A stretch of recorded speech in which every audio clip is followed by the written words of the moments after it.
দর্শক, জীবনের গল্পে আপনাদের স্বাগতম। ক্যামেরার সামনে দাঁড়িয়ে আছে এই মুহূর্তে একটি বোন। আমরা শুনবো তারই জীবনের গল্প। আসসালামু আলাইকুম আপু, কেমন আছেন? ওয়ালাইকুম আসসালাম, আলহামদুলিল্লাহ ভালো আছি। ভালো আছেন? আপনার নাম কি আর কোথা থেকে এসেছেন? আমার নাম মুক্তা, আমার গ্রামের বাড়ি রংপুর। রংপুর। আপনার বয়স কত? 19। 19 বছর বয়স। বিয়ে শাদী হয়েছে?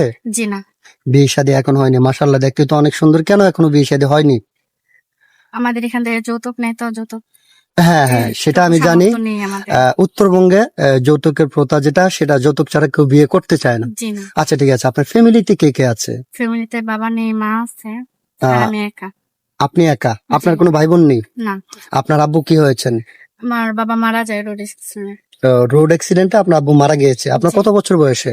তখন আমি খুব ছোট ছিলাম। আপনি তখন খুব ছোট ছিলেন। এখন জি। বর্তমানে আপনার আম্মুকে নিয়ে আপনাদের সংসার খুব কষ্টে চলছে। হ্যাঁ, মোটামুটি চলে যায়। ও আচ্ছা, নড়াচড়া করে। আপনি কোনো কাজকর্ম করেন? না, আমি পড়াশোনা ছেড়ে দিয়েছি, ইন্টার ফার্স্ট ইয়ার পর্যন্ত পড়াশোনা করেছি। ইন্টার ফার্স্ট ইয়ার পর্যন্ত পড়াশোনা করছেন? জি। আচ্ছা, এখন আমাদের এখানে আসছেন একটা ভালো বিয়ে শাদীর জন্য। হ্যাঁ, একটা ভালো মনের মানুষের জন্য। আপনার বাড়ির মানুষ আপনাকে যৌতুকের জন্য বিয়ে দিতে পারছেন, এটাই তো? জি।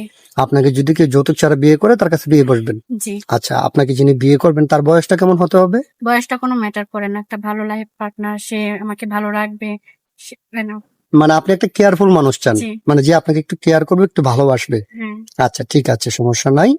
আমরা কিন্তু এই ভিডিও পাবলিক করার পর দেশ থেকে প্রবাস থেকে শত শত ভাই কিন্তু আমাদেরকে নক করবে আপনাকে বিয়ে শাদী করার জন্য। অনেকের স্ত্রী মারা যায়, অনেকের স্ত্রী চলে যায়, আবার অনেকে বাচ্চা কাচ্চা হয় না, তার জন্য দ্বিতীয় বিয়ে করতে চায়। আচ্ছা, মনে করেন কোন এক ভাই, তার বাচ্চা কাচ্চা হয়নি, এখন সে দ্বিতীয় বিয়ে করতে চায়। আপনাকে যদি সে দ্বিতীয় স্ত্রী হিসেবে বিয়ে করতে চায়, আপনি বলবেন? জি, আমি রাজি আছি। উনি তো জি সবকিছু ঠিক রেখে আমাকে করতে চাই, আচ্ছা, যদি কোনো সবকিছু ঝামেলা নেই। সবকিছু ঠিক রেখে আপনাকে যদি বিয়ে করতে চান, তাহলে আপনি বিয়ে বসবেন? জি ভাইয়া। আচ্ছা ঠিক আছে, আপনার সাথে যোগাযোগ করবেন কিভাবে? আপনাদের মাধ্যম থেকে, আমার নির্দিষ্ট কোনো ফোন নেই।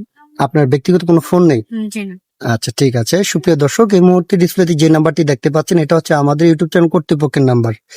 এই নাম্বারে এই হোয়াটসঅ্যাপ খোলা আছে। যদি কোনো ভাই আপনাদের দায়িত্ব নিতে চান, তাহলে ওনার একটা ছবি স্ক্রিনশট মেরে পাঠিয়ে দিয়ে আমাদেরকে ভয়েস করবেন, আমরা যোগাযোগ করে দেবো। কেউ অযথা অডিও কল ভিডিও কল দিবেন না, ভয়েস করবেন, আপনারা আপনাদের উত্তর পেয়ে যাবেন।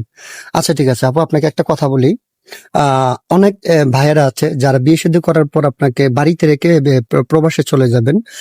তাদের বাবা মা বাড়িতে থাকে, বৃদ্ধ বাবা মা, তাদের সাথে কেমন আচরণ করা হবে? আমি আমার মা বাবাকে যেমন দেখি, ওনার বাবা মাকে আমি আমার ভালোবাসা দিয়ে রাখবো। আচ্ছা আচ্ছা ঠিক আছে আপু, সুন্দর কথা বলেছেন। আর রান্না বান্না পারেন তো? জি, রান্না বান্না পারি। রান্না বান্না পারেন। আর একটা কথা বলি, বিয়ের পর স্বামীকে নিয়ে কোথায় ঘুরতে যাওয়ার ইচ্ছা আছে আপনার?